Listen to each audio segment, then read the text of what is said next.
சமையல் எண்ணெய் மற்றும் உணவுப் பொருள் ஏற்றுமதியில் 20 ஆண்டு கால அனுபவம் பெற்ற star export house Kayal agro foods. Welcome to IPS finance. NSC பொறுத்த வரைக்கும் காலையில் 24,142 மார்க்கெட் ஓப்பன் ஆச்சு. ஹை பார்க்குறப்ப 24,186, லோ 24,050. நிஃப்டி 50 முடிஞ்சதுன்னு பார்க்குறப்ப வெறும் 5 புள்ளிகள் சரிஞ்சு 24,072 முடிஞ்சிருக்கு. என்எஸ்சியில் இன்னைக்கு ட்ரேடான மொத்த ஸ்டாக்ஸ் 3,431. அதில் அட்வான்ஸ் 1,542, டிக்ளைன் 1,774, அன்சேஞ்சு 115. அப்பர் சர்க்கியூட்டை ஹிட் பண்ண stocks 99, lower circuit 89. 52 week high hit பண்ண ஸ்டாக்ஸ் 87, லோ 46. இன்னைக்கு ப்ராடர் மார்க்கெட் இண்டிசஸ்லயோ செக்டாரல் இண்டிசஸ்லயோ பெரிய மாற்றங்கள் எதுவுமே இல்லை. பிஎஸ்சி சென்செக்ஸை பொறுத்த வரைக்கும் வெறும் 1.44 புள்ளிகள் மட்டுமே அதிகரிச்சு 77,186 முடிஞ்சிருக்கு.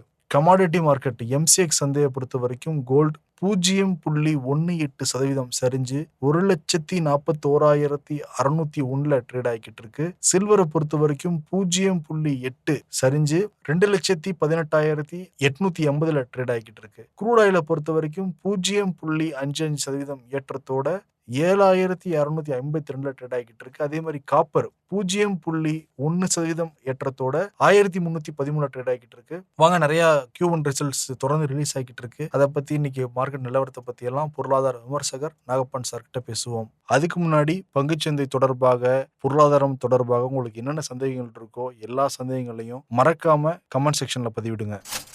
சார் வணக்கம். வணக்கம் சிபி. நேத்துக்கு இன்னைக்கும் பெரிய வித்தியாசம் இல்ல. மார்க்கெட்ல நிப்டி வெறும் 5 புள்ளி இறங்கி இருக்கு, சென்செக்ஸ் 1 புள்ளி ஏறி இருக்கு. கோட்டை ரிசல்ட்ஸ் வந்துகிட்டு இருக்க சூழல்ல கூட ஒரு எழுச்சி ஏற்படலையே சார். கரெக்ட். ரிசல்ட்ஸ் இத்தனைக்கும் நான் சொன்ன மாதிரி ரொம்ப மோசமான ரிசல்ட்ஸ் சொல்ல மாட்டேன். மேபி ரொம்ப பிரமாதமான ரிசல்ட்ஸ் இல்லைன்னு சந்தையுடைய ஒரு ஃபீலிங் இருக்கலாம் அப்படின்னு நான் நினைக்கிறேன். ஏன்னா ஒரு ரேலி நடுவில் வந்தது, அதன் காரணமாக சைட்வேஸ் மூவ்மெண்ட்டுக்கு போய்கிட்டு இருக்கலாம். Okay, but mixed bag. ரிசல்ட்ஸுக்கு எஃபெக்டே இல்லைன்னு சொல்ல மாட்டேன். சில ரிசல்ட்ஸுக்கு இன்னைக்கு உதாரணமா இன்னைக்கு விப்ரோவினுடைய ரிசல்ட் வந்திருக்குது.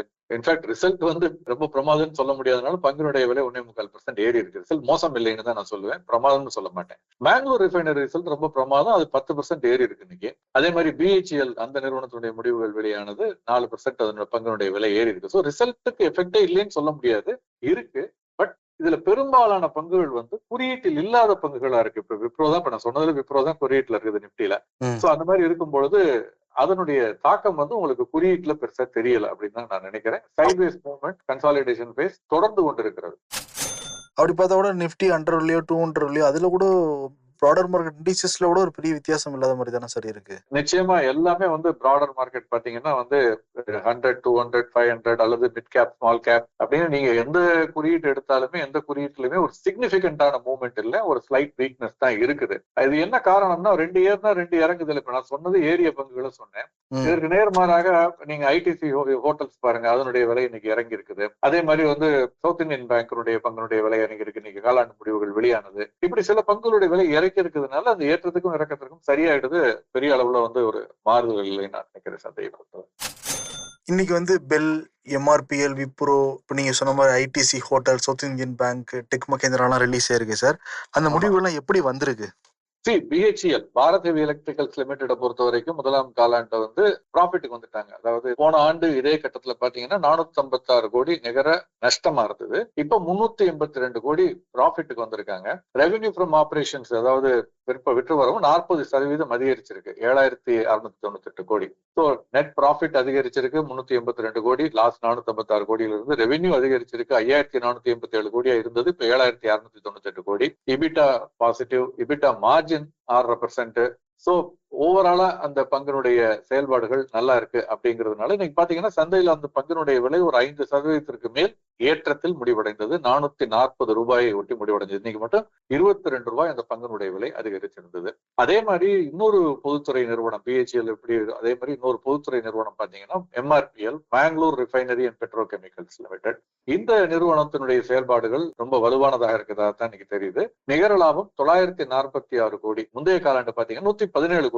அதுல இருந்து இவ்வளவு வந்திருக்கு. பட் இதை நம்ம முழுக்க அப்படியே எடுத்துக்க முடியாது. 946 கோடி 117 கோடி டிஃபரன்ஸ் ஒரு 800 கோடி 800 கோடி அப்படின்னா கூட அதுல பாதிக்கு மேல கிட்டத்தட்ட 472 கோடி வந்து அது வந்து ஒன் டைம் கெயின் அப்படின்னு அந்த நிறுவனம் சொல்றாங்க. அவங்க என்ன சொல்றாங்கன்னா, இந்த க்ரூட் ஆயில் அதிகரித்த பொழுது கையில் இருந்த சரக்கு அப்புறம் இந்த பெட்ரோலிய பிரைஸ் ரிவைஸ் பண்ணது, அந்த க்ரூட் இதை ரிவைஸ் பண்ணாங்க இல்லையா, இதன் காரணமாக அவங்களுக்கு ஒரு ஒன் டைம் கெயின் 472 கோடி வந்திருக்கு. இந்த crude petroleum price refinery charges இந்த சேஞ்சஸ்னால இந்த காலகட்டத்தில் ஏற்பட்ட அதீத மாற்றங்களின் காரணமாக அவர்களுக்கு இந்த ஒரு முறை மட்டும் வரக்கூடிய லாபமாக 472 கோடி வந்திருக்கு. சோ இந்த 472 அந்த 117 ரெண்டையும் சேர்த்தா ஒரு 600 கோடிக்கு மேல இருக்கக்கூடிய அந்த 350 கோடி தான் வந்து இந்த தடவை அதிகமா வந்திருக்கக்கூடிய லாபம்னு பார்க்கணும். நிச்சயமா அதுவுமே ஒரு நல்ல லாபம் தான்.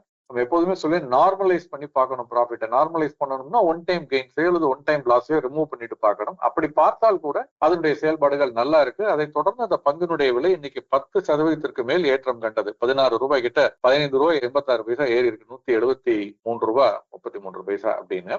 இதே மாதிரி ஓரளவு இந்த அளவுக்கு பாசிட்டிவா இல்ல, பட் சைட்வேஸ் ஒரு விப்ரோனுடைய ரிசல்ட்ஸ் வந்திருக்கு. அவங்களுடைய ரெவென்யூ 24,479 கோடி. அதே மாதிரி வந்து நிகர லாபம் வந்து 3,352 கோடி அப்படின்னு ஒரு 4% வந்து குறைஞ்சிருக்கு. இதுக்கு முந்தைய காலாண்டு சீக்வன்ஷியலா பார்க்கும்போது 3,502 கோடி அப்படின்னு. ரெவென்யூவும் அதே மாதிரி. சோ பெரிய மாறுதல்கள் எதுவும் இல்லை. ரெவென்யூலயோ எபிட்டாலயோ ப்ராஃபிட்லயோ எதுலையுமே பெரிய மாறுதல்கள் எதுவுமே இல்லை. அதனுடைய தாக்கம் பெரிய அளவுல பங்கு சந்தையில் இல்லைனாலும் ஒரு 1.5% ஏறி இருக்கு. அதற்கு காரணம் நான் நினைக்கிறது தனிப்பட்ட முறையில அந்த பங்கினுடைய விலை வந்து சமீப காலமாக வந்து இறங்குனுச்சு. ஒரு 10-15 ரூபாய் இறங்கி இருந்ததுனால ரிசல்ட் மோசமா இல்லைங்கிற ஒரு சின்ன ரெக்கவரி இருக்கிறதா தான் நம்ம எடுத்துக்க வேண்டியிருக்கு.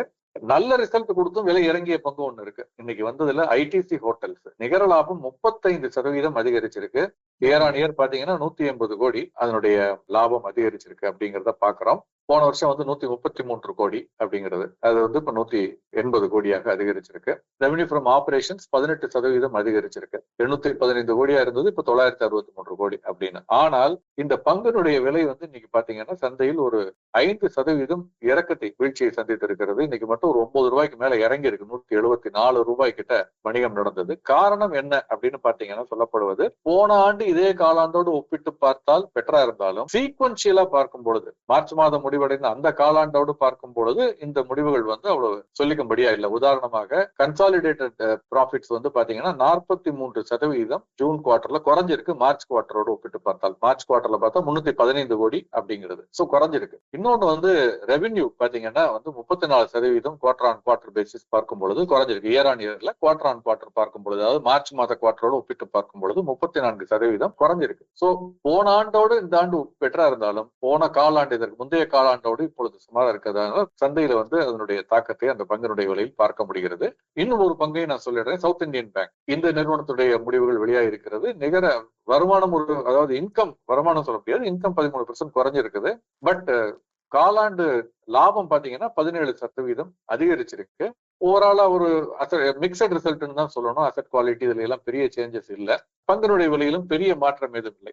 நேற்றைய முடிவை ஒட்டிதான் இன்னைக்கு முடிவடைஞ்சிருக்கு. இன்னும் வரவேண்டிய முடிவு டெக் மஹிந்திரா, இன்னைக்கு உள்ளதுல டெக் மஹிந்திரா நிறுவனத்தினுடைய முடிவுகள் இன்னும் வர வேண்டி இருக்கு. முக்கியமான முடிவுகள்ல நாளைக்கு ரொம்ப முக்கியமான ஒரு நாள். ஏன்னா கிட்டத்தட்ட ஒரு கட்டத்துல பங்குச்சந்தையினுடைய ஹீரோன்னு சொல்லலாம். இப்ப இந்த சூழல் மாறி இருக்கிறது. பட் இருந்தால் கூட இன்று மிக முக்கியத்துவம் வாய்ந்த ஒரு பங்கு, குறியீட்டில் அதிக ஒரு வலுவான பங்கு அப்படின்னு பார்க்கும் பொழுது அதனுடைய வெயிட்டேஜ் அதிகமா இருக்குங்கிறதுனால ரிலையன்ஸ் இண்டஸ்ட்ரீஸினுடைய காலாண்டு முடிவுகள் நாளை வெளியாக இருக்கிறது. நாளை மறுநாள் 3 முக்கியமான வங்கிகளுடைய முடிவுகள் வெளியாக இருக்கிறது. ஆக்சிஸ் வங்கி, ஐசிஐசிஐ வங்கி, அதே மாதிரி HDFC வங்கி. இந்த 3 முடிவுகள் நாளை மறுநாள் வெளியாக இருக்கிறது. சோ நாளைக்கு நாளை மறுநாளும் இந்த முடிவுகள் முக்கியமா கவனிக்க வேண்டிய முடிவுகளாக நான் பார்க்கிறேன். ஓகே, இந்த முடிவுகள் பங்குச்சந்தையில சில மாற்றங்களை ஏற்படுத்தலாம்.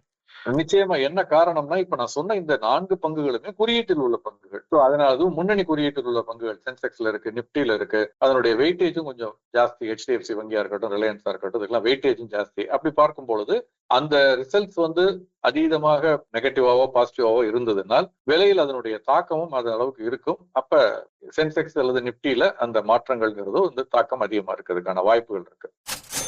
அதே மாதிரி ஆட்டோமொபைல்ல வந்து டிராஃப்ட் கேஃப் 3 நார்ம்ஸ்னு ஏதோ ஒன்று புதுசா சொல்றாங்களே சார், அப்படின்னா என்ன? CAFE 3 நார்ம்ஸ்ங்கிறத பத்தி நம்ம ஏற்கனவே பேசியிருக்கோம் முன்பு. மினிஸ்ட்ரி ஆஃப் பவர் அதற்கான ஒரு டிராஃப்ட் இதை வந்து இன்னைக்கு ரிலீஸ் பண்ணிருக்காங்க. டிராஃப்ட் ப்ரொபோசல்னு சொல்லலாம். எதுக்காக டிராப்ட் ரிலீஸ் பண்ணிருக்காங்கன்னா பொதுமக்களுடைய ஸ்டேக் ஹோல்டர்ஸ் உடைய கருத்து கேட்கறாங்க. பொதுமக்கள்னு மட்டும் சொல்ல முடியாது, அந்த துறையில் இருக்கக்கூடிய வல்லுநர்கள், அந்த துறையில் உற்பத்தி பண்ணக்கூடிய நிறுவனங்கள், அந்த வாகனத்தை விற்பனை செய்யக்கூடியவர்கள், வாகன ஓட்டிகள், பொதுமக்கள் எல்லாத்தையும் கருத்துக்கள் கேட்டிருக்காங்க இந்த ப்ரொபோசல் பத்தி. இந்த CAFE 3 அப்படின்னா என்ன அப்படின்னு பாத்தீங்கன்னா, கார்பரேட் ஆவரேஜ் ஃபியூல் எக்கானமி நார்ம்ஸ்னு சொல்றது. கார்பரேட் ஆவரேஜ் ஃபியூல் எக்கானமி நார்ம்ஸ்ங்கிறது தான் CAFE நார்ம்ஸ்னு சொல்றாங்க. இதனுடைய முக்கியமான குறிக்கோள் என்னன்னா, ப்ராக்ரஸிவா அந்த வெஹிக்கிள்ஸோட எமிஷன்ஸை குறைக்கணும். அதை வந்து EV-யா ரீப்ளேஸ் பண்ணலாம், அல்லது இருக்கிறதுல எஃபிஷியன்சியை இம்ப்ரூவ் பண்ணி எமிஷன்ஸை குறைக்கலாம். அதற்கான டார்கெட்டை செட் பண்றாங்க. நம்ம கருத்துக்களை கேட்டு ஒரு ஃபைனல் ப்ரொபோசல் வந்த பிறகு CAFE 3 நார்ம்ஸ் வந்து ஏப்ரல் 1 2027 இருந்து இம்ப்ளிமெண்ட் பண்றாங்க, 2031-32 வரைக்கும். அதற்கு பிறகு அடுத்த நார்ம்ஸ் வரலாம். சோ இந்த நார்ம்ஸ் இந்த ஒரு காலகட்டத்துல ஒரு 4-5 ஆண்டுகள் இதுல அதை இம்ப்ளிமெண்ட் பண்ண போறாங்க. இது வந்து சுற்றுப்புற இந்த காற்று மாசுபடுதல் அதை தவிர்ப்பது அப்படிங்கிறதுக்கு என்ன ஒரு முக்கியமான விஷயம் அதுல கவனிக்கணும்னா, ஒரு நிறுவனம் தயாரிக்கக்கூடிய ஒவ்வொரு வாகனத்துக்கும் அந்த எமிஷன் வந்து ஒவ்வொரு மாதிரி இருக்கும். லோயர் எண்ட்ல ஒரு மாதிரி இருக்கும், ஹையர் எண்ட்ல ஒரு மாதிரி இருக்கும். அதற்கு நிறைய செலவு பண்ணி எமிஷன்ஸை கண்ட்ரோல் பண்றதுக்கு எல்லாம் எக்யூப்மெண்ட்ஸ் வச்சிருப்பாங்க. அப்படி இருக்கும். இப்ப அவங்க என்ன சொல்றாங்க அரசாங்கம்னா, நீ எப்படி வேணாலும் வச்சுக்க, ஒட்டுமொத்தமாக அந்த நிறுவனம் உற்பத்தி செய்யக்கூடிய எல்லா வகையான கார்களுடையதும் குறையணும், அது ஒரு குறிப்பிட்ட அளவுக்குள்ள இருக்கணும் சராசரி அப்படிங்கறத வந்து இப்ப வலியுறுத்துகிறார்கள் இந்த நார்ம்ஸ் மூலமாக. தனித்தனி வாகனங்களுக்கும் சொல்லப்பட்டிருக்கு டைப்ல. நிறுவனங்கள் இப்ப இதுல கேட்கக்கூடியது என்னன்னா, என்ட்ரி லெவல் வாகனங்களுக்கு நாங்கள் இவ்வளவு ஸ்ட்ரிக்டா இந்த நாம ஃபாலோ பண்ணா அதனுடைய விலை அதிகரிக்கும். அப்ப புதிதாக வாகனம் வாங்க வருபவர்கள் அவர்களுக்கு அதனுடைய தாக்கம் அதிகமாக இருக்கும். அதனால அங்க கொஞ்சம் லீனியன்ட்டா இருந்தா நல்லா இருக்கும் அப்படின்னு வாகன உற்பத்தியாளர்கள் எல்லாம் ஒரு சிலர், எல்லாரும் இல்ல, ஒரு சிலர் கேட்கறாங்க. ஸ்மால் பெட்ரோல் கார்ஸுக்கு மட்டும், சின்ன petrol cars, entry level petrol கார்ஸுக்கு இந்த கம்ப்ளைண்ட்ஸ்ல கொஞ்சம் ரிலாக்ஸேஷன் கொடுங்கன்னு கேட்கறாங்க. இல்லைன்னா அவங்களுடைய அந்த அடக்க விலை அதிகரிக்கும். ஏப்ரல் 1 பிறகு ரிலீஸ் ஆகும் பொழுது, அதுக்கு முன்பு கூட சில பேர் அதை ரிலீஸ் பண்ணலாம் அந்த நார்ம்ஸுக்கு உட்பட்டு. அப்ப அதனுடைய விலை வந்து அதிகரிப்பதற்கான வாய்ப்புகள் இருக்கு. எவ்வளவு சதவீதம், எவ்வளவு பெர்சன்டேஜ் எனக்கு சொல்ல தெரியல. பட் சுற்றுப்புற சூழல், காற்று மாசுபடுதல், இதுக்கு இது நல்ல விஷயம்ங்கிறது வந்து பொதுவாக எல்லாராலும் ஏற்றுக்கொள்ளப்பட்ட ஒரு விஷயம்.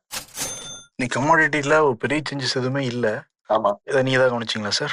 குறிப்பிட்டு சொல்லும்படியாக ஒண்ணும் இல்ல. காப்பர் நம்ம நேத்து பேசணும், அது மாதிரி காப்பர் மட்டும் இன்னைக்கு வந்து ஒரு சின்ன ஏற்றத்துல இருக்கு. மற்றபடி தங்கம், வெள்ளி, கச்சா எண்ணெய் இந்த விலையில எல்லாம் பெரிய மாற்றம் இல்லை. இன்னும் சொல்ல போனால் ஒரு சின்ன ஒரு கரெக்ஷன் பேஸ்ல, சின்ன ஒரு மைனர் இறக்கத்துலதான் கமாடிட்டிஸை பொறுத்த வரைக்கும் இருக்கு. பட் கோல் பிரைஸ் ஒரு 1% கிட்ட ஏறி இருக்குங்கிறத பாக்குறோம். சிக்னிபிகண்டான ஒரு மூவ்மெண்ட்ங்கிறது கமாடிட்டிஸ் எதுலயும் இல்ல. கோல்டு, சில்வர்ல இல்ல, க்ரூட்ல இல்ல. ஈவன் கரன்சி கூட வந்து டாலர் இண்டெக்ஸ் 101 கிட்ட இருந்தது நேற்று காலையில, இப்ப 100.55 வந்துருச்சு. சோ கொஞ்சம் டாலர் இண்டெக்ஸ் வந்து கொஞ்சம் ஸ்லைட்லி வீக்கன் ஆயிருக்கு அப்படின்னு பார்க்கலாம். இந்தியாவை பொறுத்த வரைக்கும் பெரிய மாற்றங்கள் ஏதும் இல்லை.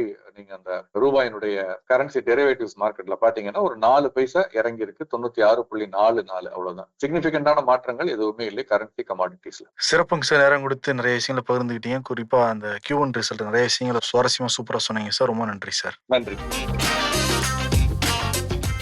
20 ஆண்டுகளாக உலக நாடுகளுக்கு உயர்தர சமையல் எண்ணெய் மற்றும் உணவுப் பொருட்கள் ஏற்றுமதியில் இந்திய அரசின் ஸ்டார் எக்ஸ்போர்ட் ஹவுஸ் அங்கீகாரம் பெற்ற கயல் ஆக்ரோ ஃபுட்ஸ்.